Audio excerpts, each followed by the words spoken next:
अंबेडकर जी हमारे देश के संविधान के जो हैं वो मूल हैं। उन्होंने ही संविधान लिखा है और आज आप और हम जिस तरह से हमारे देश को जानते हैं, हमारे देश के नागरिक शास्त्र को जानते हैं, वो सब हमें अंबेडकर जी से ही मिला हुआ है।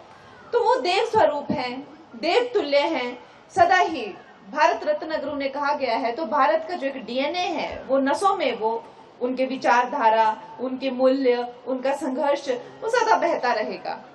और इसका ये सिर्फ मात्र बातें ही नहीं है, इसका जो है साक्षात उदाहरण जो है हमारी जो भारतीय जनता पार्टी है वो हमेशा से ही देती गई है। क्योंकि हमारी पार्टी ऐसी नहीं है कि भाई जी सिर्फ गलाना गिलाना करना कुछ नहीं है ना। आपको पता है, जैसे कि बताया दिलीप जी ने बताया कि इन्होंने जो है सबका मूर्ख बनाया कांग्रेस पार्टी वालों ने।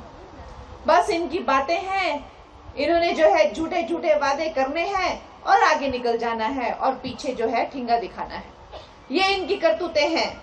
इन्होंने ही आजकल एक नया प्रचलन इन्होंने शुरू किया है कि जो संविधान है उसकी किताब को ये उछालते हैं, अंबेडकर जी के नाम को ये उछालते हैं, उनके नाम को इस्तेमाल करने का काम करते हैं। उसको जो है किसी ना किसी तरह से वोट बैंक की राजनीति करने की ये कोशिश करते हैं।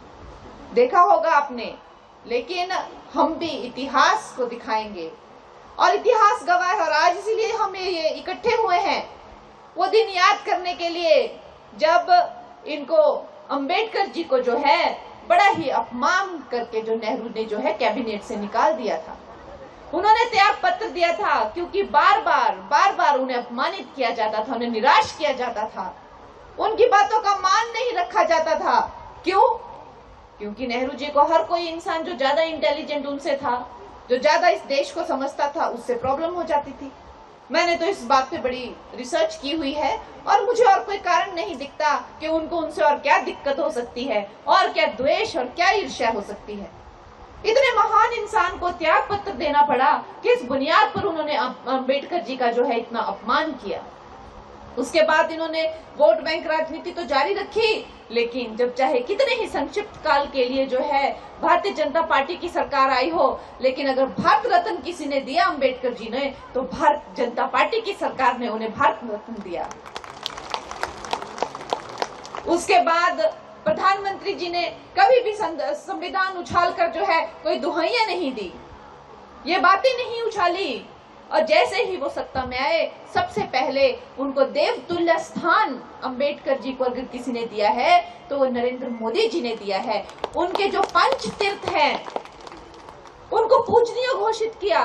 जहां उनका जन्म हुआ, जहां उन्होंने शिक्षा ली, जहां उन्होंने अपनी तपस्या की, जहां उनका मृत्यु हुई, जहां उनकी समाधि बनी, ये सब एक तीर्थ का दर्जा अगर किसी ने दिया तो प्रधानमंत्री नरेंद्र मोदी जी ने दिया। लेकिन कांग्रेस ने क्या किया? उनका नाम उछाला, लोगों में भय पैदा किया, अरे जी संविधान बदल देंगे, आपके नैतिक अधिकार छीन लेंगे, आपको ये कर देंगे, रिजर्वेशन छीन देंगे, इस तरह के जो लोगों में भ्रम पैदा किया। अब हम सत्ता में है क्या? हमने बदला क्या संविधान? आप बताइए, किसी की रिजर्वेशन छीनी क्या? किस तरह की ये बातें थी और किस तरह से लोगों को विचलित किया गया था। जब हम भी इलेक्शन में कैंपेन कर रहे थे तो सबसे बड़ा हमारे लिए यही था कि इन्होंने झूठ को, कहते ना, झूठ को 100 बार बोलो तो वो भी सच बन जाता है। ये है कांग्रेस की जो है कूटनीति। इतने घटिया और इतने गंदे लोग हैं ये, लेकिन हम लोगों को दोस्तों मिलकर सच को सच हम बताएंगे, झूठ को झूठ बताएंगे। हमें चाहे कितनी भी बार हमें बोलना पड़े, हम अपने सच से हटेंगे नहीं, बार बार दोहराएंगे, 1000 बार दोहराएंगे। इन लोगों ने इतनी मेरी बदनामी करने की कोशिश की, कांग्रेस के लोगों ने। ये महिला विरोधी लोग हैं, महिलाओं से द्वेष रखने वाले लोग हैं कांग्रेस के लोग। इन्होंने बोला कि भाई मंडी की लड़कियों के क्या भाव हैं। सोचिए, इतने घटिया इन लोगों ने सोचा कि ये लड़की को हम कहीं मुंह दिखाने लायक नहीं छोड़ेंगे। लेकिन हुआ क्या? जब डिसीजन आया तो वो राजा बाबू कहीं मुंह दिखाने लायक नहीं रहा, रोया सारी रात अपने कमरे में बैठकर। ये हालत हुई। तो ये होता है जब आप किसी बेटी को जो है बदनाम करते हैं और उसके जो है बेटी होने का आप एक तरह से उसको सजा देना चाहते हैं, तो सारी बेटियां एक साथ उठ खड़ी होती हैं और उसकी जो है मातृशक्ति बनकर, जो है साक्षात शक्ति बनकर, नवरूप बनकर जो है वो उसका साथ देती हैं। तो मेरी मातृशक्ति, मेरी बहनों का मैं बड़ी ही ऋणी हूँ, बड़ी धन्यवादी हूँ आप लोगों ने जो मेरा सहयोग दिया, और बड़ी ही आभारी हूँ।